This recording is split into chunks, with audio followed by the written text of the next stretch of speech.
Bonjour, le thème qui va nous occuper aujourd'hui, c'est l'assurance vie dans sa phase dénouement, c'est-à-dire quelle fiscalité va s'appliquer lorsque, au moment d'un décès, des bénéficiaires ont vocation à encaisser des capitaux. Alors ce qu'il faut savoir, c'est que effectivement, quand j'ai placé des sous en assurance vie, je désigne des bénéficiaires. Ces bénéficiaires encaissent des sous, comme on dit, hors succession. C'est dire qu'ils touchent un capital, et ce capital peut être soumis à une taxation qui n'est pas forcément des droits de succession, ça va dépendre d'un certain nombre de paramètres que l'on va voir. Alors tout d'abord, ce qu'il faut comprendre, c'est que certaines personnes sont totalement exonérées de droits de succession et donc sont totalement exonérées également lorsqu'ils encaissent des capitaux d'assurance vie. Il s'agit du conjoint, du partenaire lié par un PACS, il s'agit également des frères et sœurs qui respectent un certain nombre de conditions, qui vivent ensemble sous le même toit et qui sont relativement âgés.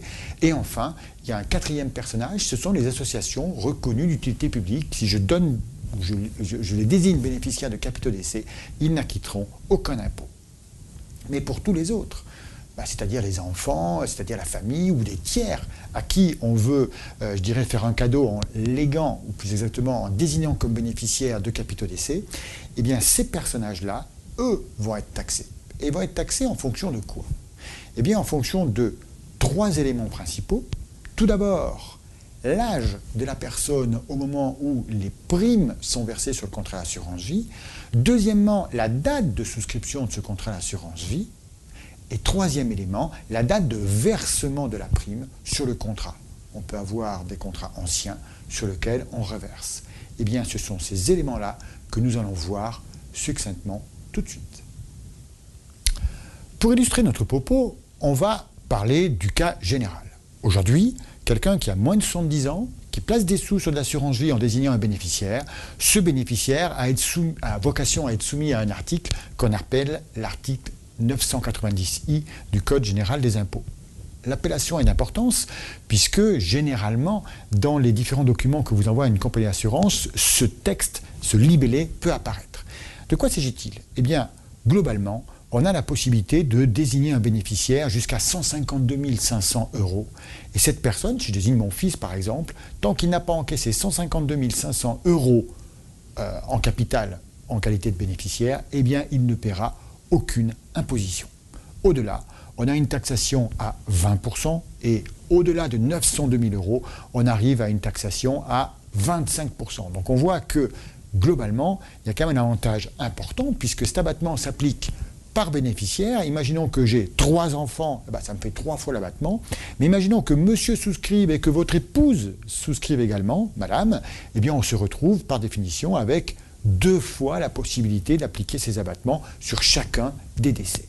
Ça, c'est le régime général. Personne qui a moins de 70 ans au moment de la souscription et qui verse sur un contrat aujourd'hui. Pour les personnes qui ont plus de 70 ans, les choses sont un peu plus compliquées parce que le versement, si j'alimente un contrat ancien, j'ai un régime particulier pour les contrats d'avant 91, qu'on ne va pas forcément développer, mais qui permettent de bénéficier du même régime que les gens qui ont moins de 70 ans. Refermons la parenthèse. Dans la plupart des cas, pour les gens qui ont souscrit des contrats depuis 91, eh bien, une ouverture aujourd'hui ou un versement complémentaire après 70 ans donne accès à un autre article qui s'appelle le 757B. Alors là, quel est le principe?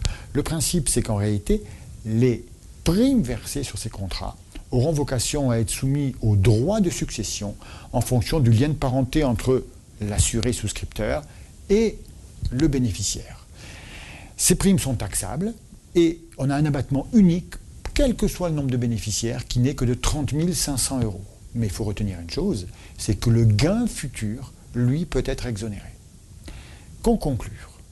Évidemment, on pourrait dire on a intérêt à verser avant 70 ans, beaucoup, parce qu'on a un avantage bien plus important que si on verse après 70 ans. C'est vrai, mais ça veut dire qu'il ne faut pas non plus se restreindre après 70 ans, parce que si on gère correctement les choses, par exemple, si je laisse capitaliser un contrat après 70 ans, tout le gain futur sera lui-même exonéré de droits de succession.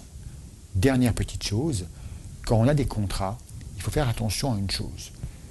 On voit qu'un contrat peut être en 990, donc avant 70 ans, et puis quand je vieillis, si je reverse, je peux basculer sous le nouveau régime.